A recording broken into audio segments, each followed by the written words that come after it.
What's up YouTube, it's Chris here from TeamNameNegated coming at you with the deck profile today. It's a deck I love, it's my personal favourite deck, it's Gladiator Beasts. It's went through many a revision and many a playtesting, so here's the build that it's sitting at right now. So to start off, I always start with 3 Liquari, main man of the deck, main beater, level 4 fire, beast warrior. When it's tagged in by any Glad Beast effect, it goes up to 2-1. May as well explain now, while we're on tagging, what Glad Beasts do if you don't know. Every time they battle, you have the option to return them to the deck and then replace them with another Glad Beast. And per their summon, they'll get a different effect. For example, Liquari will go up to 2-1. Next, the one-of, Bestiari. This guy, when he comes out, pops a spell or trap. He's your main going into Geysis. He Wing Beast, level 4. This deck's filled with level 4, so it does make good rank 4 fodder. This guy's basically another main guy deck. You lose him, you're going to be in a lot of trouble. Next, Double Darius. This is sort of like a monster reborn Wolfbark for Glad Beasts.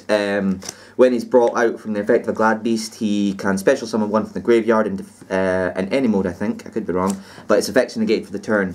Again, another Beast Warrior, 1700 base, searchable from 10k. This helps with Tire King plays and various other rank 4s or fusion plays. Double Quest. This guy is to get back Glad Beast stuff from the graveyard. The most common thing you'll go for is the trap card, Gladiator Beast War Chariot, which we'll get into a bit later when we hit the traps. 16 base, Wing Beast, Wind. Again, it's a standard level 4 monster. The only level 3 monster I play in the deck is one Glad Beast Marmillo, which is the only non-monster you don't want to draw into.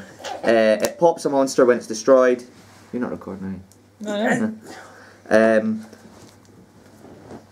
When it's destroyed, when it's summoned, it can pop a monster. But here's the thing: it's a compulsory effect. So if you don't want to pop a monster or your opponent controls the monsters, don't bring it out.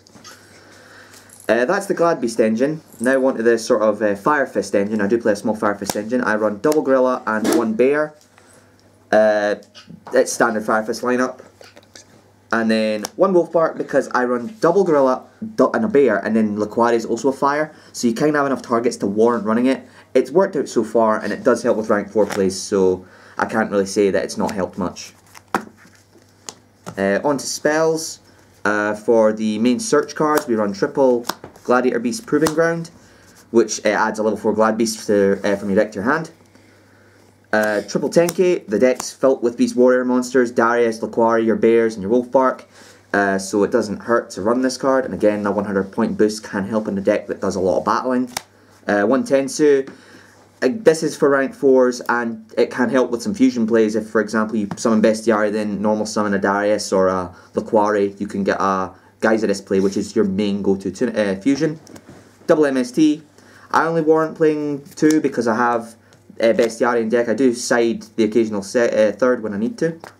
1 Book of Moon, stun card that I love. Not much else to say about it.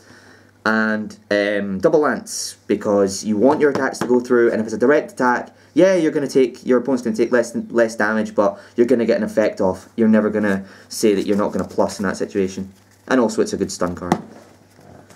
Next, the traps. The most obvious trap in the deck would be triple Gladiator Beast War Chariot.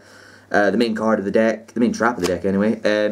Whenever an effect is activated, a monster effect, and you control a Glad Beast, you flip it, negates the effect, and destroys it. It's a counter trap, so it's very hard to stop, especially in this format. It's such a good card. I personally would never run it at anything less than 3. Triple Wabaku. This helps when you're under threat and you need to defend your Glad Beast, but you want a tag out. You use this to keep your Glads alive. Triple D Prison. This just stops a lot of things from being an annoyance. For example, Dante's, which would get their effect when they get sent to the graveyard, Virgil's, or anything that gets their effect when sent to the graveyard, like any Burning Abyss monster, or your Shadows, for example. Breakthrough Skill, just effect negation, more effect negation. Compulse, it's Compulse. If you didn't run it, I'd be questioning you. I still think it's one of the best traps in the game. Solemn, summon negation. Torrential, summon destruction. Bottomless, it's bottomless. What else would you not run? Next, for the extra deck, obviously it's a Glad Beast deck, so there's fusions. The main fusion, of course, is double Geysis.